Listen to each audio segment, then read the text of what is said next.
Tere! Täna me jõuame lõpuks ometi päriselt ajaloo juurde. Ja nagu lubatud, me hakkame rääkima Eesti ajaloost. Esimene teema, kõige varasem periood Eesti ajaloos on kiviaeg. Ja selles videos tuleb juttu esimeste inimeste saabumisest Eestisse, elust kiviajal, sellest, kus inimesed kiviajal elasid, millist toitu nad sõid, kuidas nad ringi liikusid, milliseid savinõusid kasutasid, milliseid rõivaid nad kandsid, milliseid tööriistu nad kasutasid ning milline oli looduskeskkond nende ümber. Ja ega muud kui hakkame peale. Eesti ajalugu algab sellest, kui esimesed inimesed Eestisse tulid. See oli umbes 11 000 aastat tagasi ehk umbes 9000 aastat enne Kristust. Enne seda ei saanud keegi Eestis elada, sest siis oli jääaeg. Ei, mitte see multifilm, vaid päris jääaeg. Eesti oli kaetud mitmesaja meetri, võib-olla isegi mitme kilomeetri paksuse jääkihiga, mis tähendab, et siin, kus mina praegu seisan, oleks minu pea kohal kilomeetri või 2 kilomeetri jagu jääd. Jääaeg ei olnud muidugi ainult Eestis, vaid kogu maailmas, see tähendab, et mõlemad maakera poolused olid kaetud paksu jääga. Euroopas ulatus näiteks jääkihi lõunapiir tänapäeva Saksamaale. Sellist maastikku nagu jääajal võime tänapäeval näha Antarktikas, kus kogu mandrit katab 2 kilomeetri paksune jääkiht ehk mandrijää. Selle jääkihi peal ei ole võimalik elada ei loomadel ega taimedel. Ja inimene vaatas ka, et süüa ei saa ja ilgelt külm on täiesti mõttetu koht. Ja seetõttu jääajal inimesi Eestis ei elanud. Jääaeg hakkas lõppema umbes 12 000 aastat tagasi. Ja see suur paks jäälatakas hakkas lõpuks ometi sulama. Ja nii siis, kui jää tuli, kui ka siis, kui ta ära läks, siis selle taga oli tohutu jõud. Sest see jääkiht oli nii suur ja raske, ikka väga-väga raske. Ja see jää kulutas ja kiskus mõnest kohast kivimeid ja pinnast lahti, teise kohta jälle kuhjas juurde. Ja suur osa tänapäeva Eesti pinnavormidest, mida sa looduses enda ümber näha võid, ma ei tea, künkad, orud, tasandikud, kõrgustikud, isegi rändrahnud, need kõik on jääajast põhjustatud. Kui jääaeg lõppes, siis vaikselt hakkas tõusma ka temperatuur. Enam ei olnud nii rõvedalt külm olla ning taimed hakkasid kasvama. Ja kui oli taimi, mida süüa, tulid ka loomad. Kui oli loomi, keda küttida, siis olid ka inimesed, et jahuu, lõpuks ometi saame Eestisse kolida. Jee! Ja inimesed tulidki Eestisse. Tegelikult nad muidugi ei teadnud Eestist midagi ja nad sattusid siia üsna juhuslikult, aga nad jäid siia elama. Esimesed inimesed tulid Eestisse lõuna poolt. Seal, kus on tänapäeval Ukraina, sinna aladele ei olnud jää ulatunud ning seal olid inimesed jääaja nii-öelda üle elanud. Ja nüüd, kui jääaeg lõppes, siis inimesi tuli üha rohkem juurde ja siis osa neist liikus loomade järel põhja poole ning mõned neist jõudsid siis ka Eestisse. Sel ajal ei osanud inimesed veel metalle kasutada ja neist tööriistu valmistada ja seetõttu tehti tööriistad kas kivist, luust või puust. Kuna aastatuhandete jooksul on luust ja puust asjad maapõues enamasti ära lagunenud, siis leiavad tänapäeval arheoloogid sellest ajast peaaegu ainult kivist tööriistu. Ja seepärast nimetatakse seda aega maailma ja Eesti ajaloos kiviajaks. Eestis kestis kiviaeg umbes aastast 9000 enne Kristust, mil siia saabusid esimesed inimesed, kuni umbes aastani 1800 enne Kristust. Ja siis algas pronksi aeg ehk hakati kasutama pronksist tööriistu.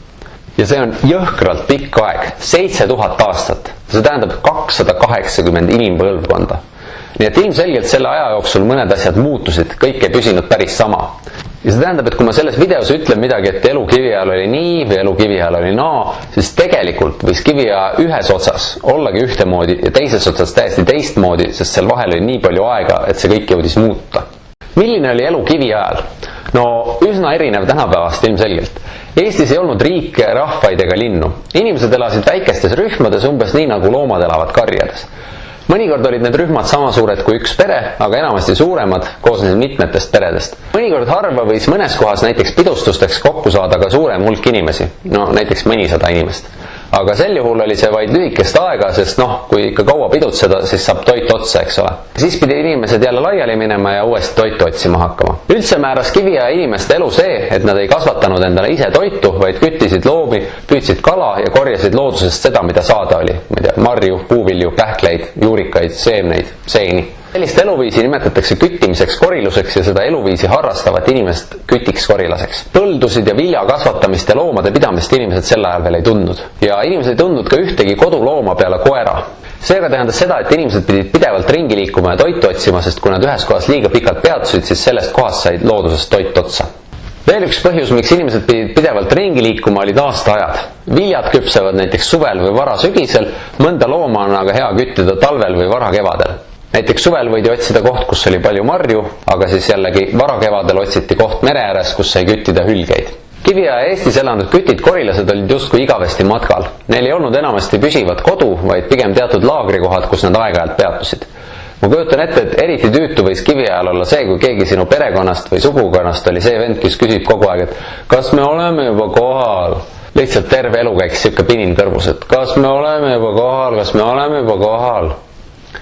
Igatahes, püsivat kodu neil kiviaja inimestel ei olnud, olid peamiselt laagrikohad ja see tähendab, et tihti olid ka eluhooned ajutised ehitised, mida oli kerge püstitada. Kõik eluks vajalikku kandsid inimesed endaga kaasas. See aga omakorda tähendas, et inimestel ei olnud mõtet väga palju asju omada, sest neid oleks väga tülikas kaasast tassida olnud.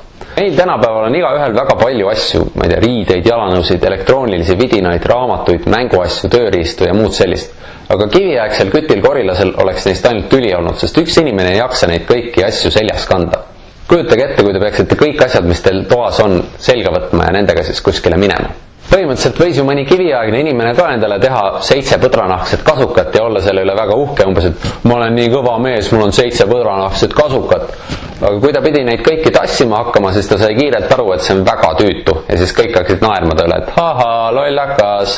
Nii, aga kus kiviaja inimesed elasid? Kiviaja inimesed elasid ja rajasid oma eluasemed enamasti jõe, järve või mererannale, otse veepiiri äärde. Rannas oli mõnus elada, seal sai rannapidusid korraldada ja päev läbi paadisillalt vette hüpata.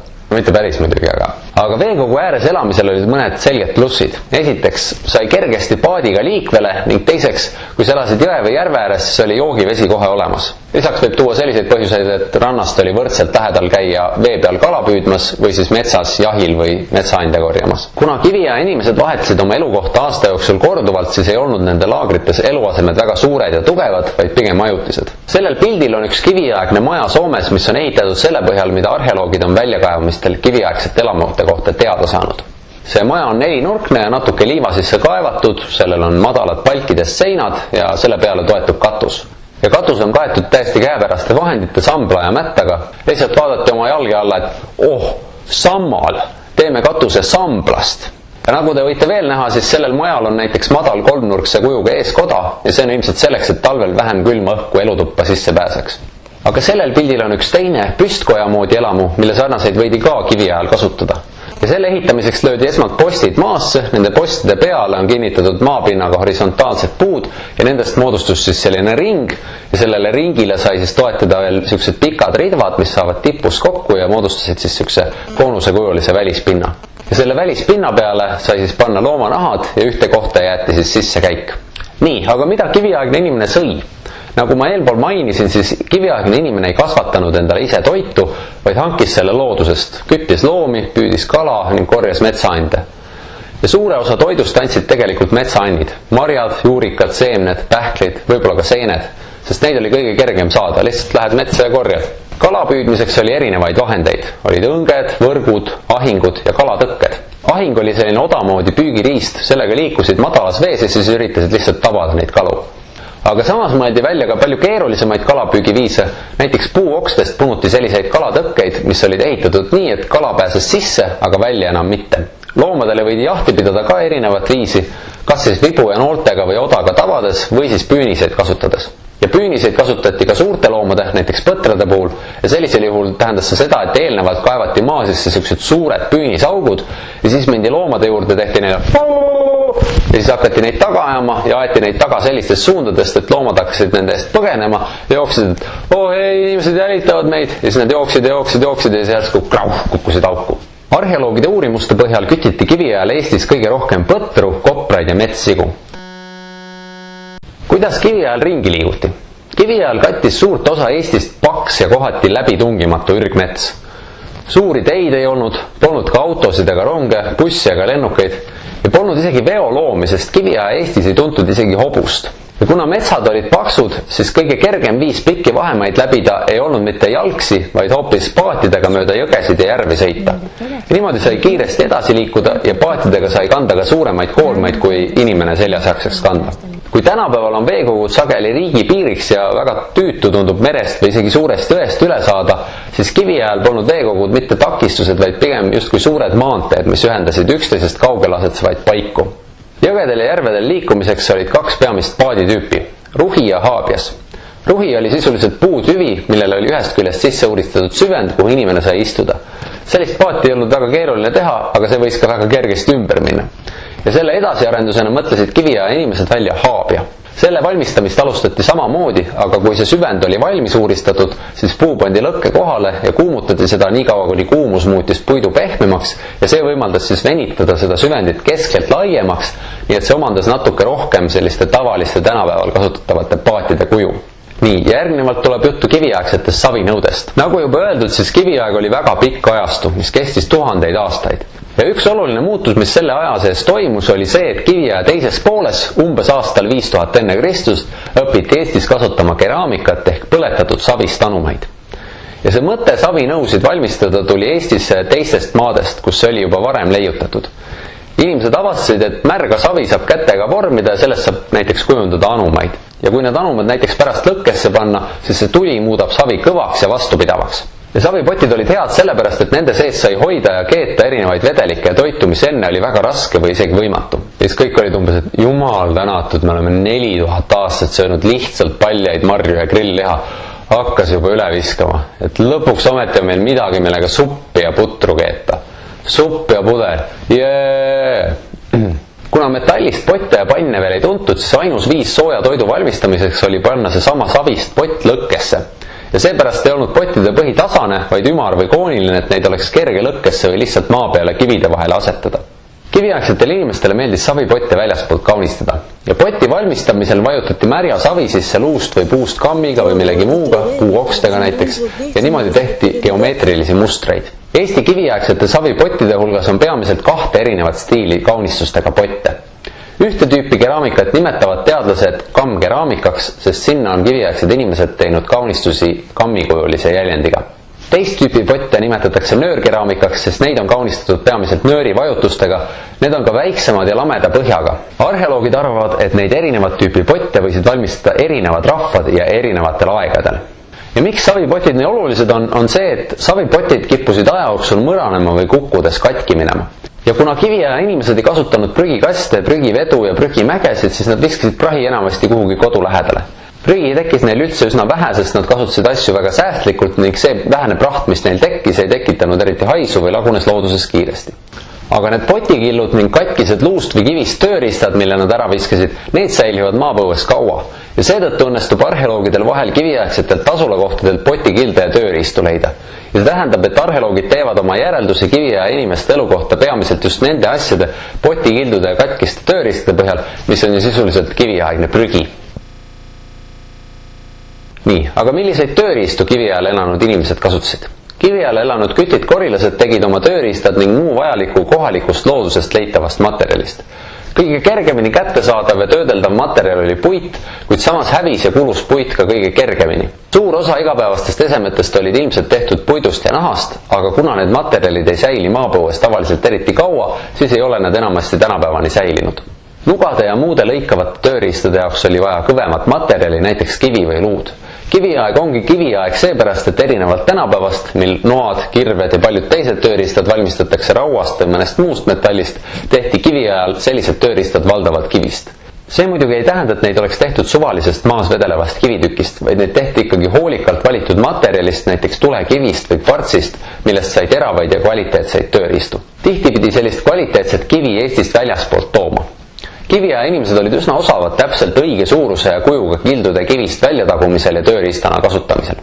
Teine oluline materjal, millest tööriistu valmistati, oli luu. Kiviaegsed inimesed said kütitud loomadelt väga palju. Lisaks lihale, mida söödi, ja nahkadele, mida kanti riietena, valmistasid nad loomaluudest igasugu esemeid ja tööriistu. Luust võidi noaga voolida näiteks harpuune hülge püügiks, õngekonkse kalastamiseks ning nooleotsi metsloomade jahiks. Ühesõnaga, kui nii looma liha, nahk kui ka luud kasutati ära, siis võib öelda, et kogu loom kasutati tegelikult ära ja mitte midagi ei lastud raisku minna. Nii, kuidas inimesed kiviajal riides käisid? Kiviaja inimeste rõivastus koosnes peamiselt loomanahkadest. Tänapäeval on enamik meie rõivaid valmistatud kangast ehk tekstiilist, mille valmistamiseks on kas taimekiududest, loomakarvadest või tehismaterjalidest tehtud lõngad ja või niidid ja need on omavahel põimitud riideks. Sellist asja ehk siis kanga valmistamist kiviaja inimesed esialgu veel teha ei osanud. Küll aga küttisid nad loomi ning lisaks söögiks kasutatud lihale sai loomadelt ka nahku, millest võis õmmelda hästi soojapidavaid kehakatteid ning jaalanõusid. Kuna nahk laguneb maapõues kiirelt, siis pole kahjuks Eestis kiviaegseid rõivaid arheoloogilistelt väljakaevamist leitud. ja seetõttu ei ole arheoloogidel kahjuks õnnestunud midagi täpsemat kiviaja inimeste rõivastuse kohta teada saada. Nii, ja viimaks natukene sellest looduskeskkonnast, mis Eestis kiviajal oli. Kiviajal nägi Eesti loodus välja üsna teistsugune. Mererand ei paiknenud üldse seal, kus tänapäeval. Osa tänapäeva Eesti maismaast oli hoopis merepõhjas. Merepõhjas asus ka näiteks Tallinn, kuigi Tallinna linna siis veel muidugi ei olnud. Kuna veel enne kiviaega jääajal oli Eestit katnud paks ja väga raske jäämass, siis see otse kui vajutas maad allapoole. Ja kui nüüd jää hakkas sulama, siis maa hakkas ka vaikselt tõusma. Ja kõige viimasena vabanesid jää alt Põhja- ja Lääne-Eesti, seal kerkib maa tänapäevalgi. Tallinna kohal tõuseb maa praegu umbes 3 millimeetrit aastas, mis ei tundu eriti palju, aga sadade aastate jooksul on selle tulemusel suur hulk maad mere alt üles tõusnud. See maa kerge on Eestis kestnud juba üle 10 000 aasta ja selle aja jooksul on maa kerkinud umbes 50 meetrit kõrgemale. Nii, ja kokkuvõtteks, mida me siis täna õppisime? Esiteks, kiviaeg oli ajalooperiood, mis kestis Eesti ajaloos alates 9000 enne Kristust kuni 1800 enne Kristust. Kiviajal valmistati tööriistu peamiselt kivist. Teiseks, esimesed inimesed saabusid Eestisse jääaja lõppedes umbes 9000 enne Kristust. Kolmandaks, inimesed elasid kiviajal väikestes rühmades ja liikusid tihti ringi, et leida toitu. Neljandaks, kiviaja inimesed olid kütid-korilased ehk nad toitusid kütitud loomadest, metsaandidest ja kalastamisest. Toidutaimi või loomi kasvatada nad veel ei osanud. Viiendaks, suur osa sellest, mida me kiviaja kohta teame, põhineb sellest ajast säilinud savinõude kildudel. Kiviajal oli 2 olulist savinõude tüüpi, kammkeraamika ja nöörkeraamika. Kuuendaks, pärast jääaega on Eestis toimunud maa kerge ja seetõttu on praegu loodus meie ümber hoopis teistsugune kui kiviajal. Näiteks on rannajoon sootuks teises kohas. Ja see ongi kõik. Aitäh kuulamast ja kohtumiseni!